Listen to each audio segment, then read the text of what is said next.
குறிவைக்கப்பட்ட 25 தாவைக்க MLA CM Vijay ஆட்சியை கவிழ்க்க சதி. கையும் களவுமாக சிக்கிய செந்தில் பாலாஜி. தற்பொழுது தமிழகத்தில் ஆட்சியில் இருக்கும் தமிழக வெற்றிக் கழகத்திற்கு 118 என்கிற மெஜாரிட்டி இல்லாமல் வெறும் 107 சட்டமன்ற உறுப்பினர்கள் மட்டுமே உள்ளனர். இந்த நிலையில் விடுதலை சிறுத்தை கட்சிகள், காங்கிரஸ், கம்யூனிஸ்ட் ஆகிய கட்சிகளை அமைச்சரவையில் இடம் கொடுத்து தற்பொழுது 120 சட்டமன்ற உறுப்பினர்கள் தாவேக்க கைவசம் இருந்தாலும் கூட தன்னிச்சையாக சுதந்திரமாக தாவேக்கவால் சில திட்டங்களை செயல்படுத்த முடியவில்லை. அதற்கு விடுதலை சிறுத்தைகள் காங்கிரஸ் தரப்பிலிருந்து எதிர்ப்பு குரல் எழுந்து வருவதாக கூறப்படுகிறது. இந்த நிலையில் தன்னிச்சையாக தங்கள் கைவசம் சுமார் 120 சட்டமன்ற உறுப்பினர்கள் வேண்டும்.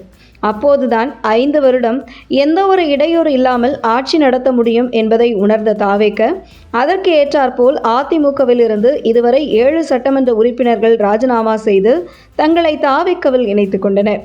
இன்னும் சுமார் 6 சட்டமன்ற உறுப்பினர்கள் ராஜினாமா செய்து தாவேக்கவில் இணைய இருப்பதாக தகவல் வருகிறது. அந்த வகையில் சுமார் 13 சட்டமன்ற உறுப்பினர்கள் ராஜினாமா செய்யப்பட்டு இடைத்தேர்தல் வர இருக்கும் நிலையில் எப்படியும் இடைத்தேர்தல் முடிந்ததும் தாவேக்க கைவசம் 120 சட்டமன்ற உறுப்பினர்கள் இருப்பார்கள் என்கின்ற நம்பிக்கை அந்த கட்சிக்கு உண்டு.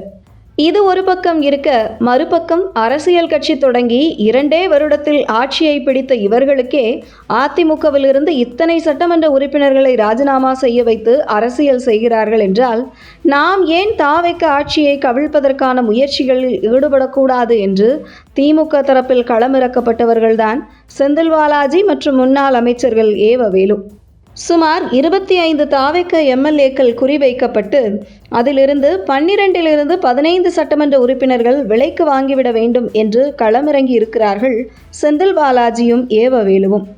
தாவேக்க எம்எல்ஏவிடம் அவர்கள் தொடர்பு கொள்ள முடியாத காரணத்தினால் தேர்தல் வியூக வகுப்பாளரான திருநாவுக்கரசு மூலம் தாவேக்க எம்எல்ஏக்களை தொடர்பு கொண்டு பேசியிருக்கிறார்கள். திருநாவுக்கரசு பல தாவேக்க எம்எல்ஏக்களுக்காக தேர்தலில் வேலை செய்தவர் என்பதால் தாவேக்கவுடன் பலரிடம் நெருங்கிய தொடர்பில் இருப்பவர். அந்த வகையில் ஒரு மீடியேட்டர் போன்று திமுகவிற்கும் தாவேக்க எம்எல்ஏக்களுக்கும் இடையில் வேலை செய்திருக்கிறார் திருநாவுக்கரசு. ஆனால் இவர்களின் திட்டம் நிறைவேறவில்லை. திருநாவுக்கரசு மாட்டிக்கொண்டார். திமுக தரப்பின் இந்த திட்டம் என்பது அடுத்த 5 மாதங்களுக்குள் நம்பிக்கையில்லா தீர்மானம் கொண்டு வர முடியாது.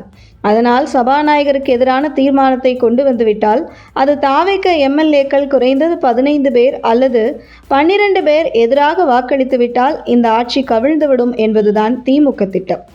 இந்த நிலையில் தாவேக்க எம்எல்ஏக்களிடம் சுமார் 15 கோடியிலிருந்து 50 கோடி ரூபாய் வரையும் பேரம் பேசப்பட்டதாகவும் முழுக்க செந்தில் பாலாஜியின் தம்பி அசோக் குமார் இதன் பின்னணியில் இருந்ததால் தற்பொழுது அசோக் குமார் போலீசாரால் சுற்றி வளைக்கப்பட்டு வருகிறார். மேலும் இதற்காக தான் ஏவவேலு தொடர்பான இடங்களில் லஞ்ச ஒழிப்புத்துறை ரைடு செய்ததும் தற்பொழுது செந்தில் பாலாஜி சுற்றி வளைக்கப்பட்டு வருவதாக கூறப்படுகிறது.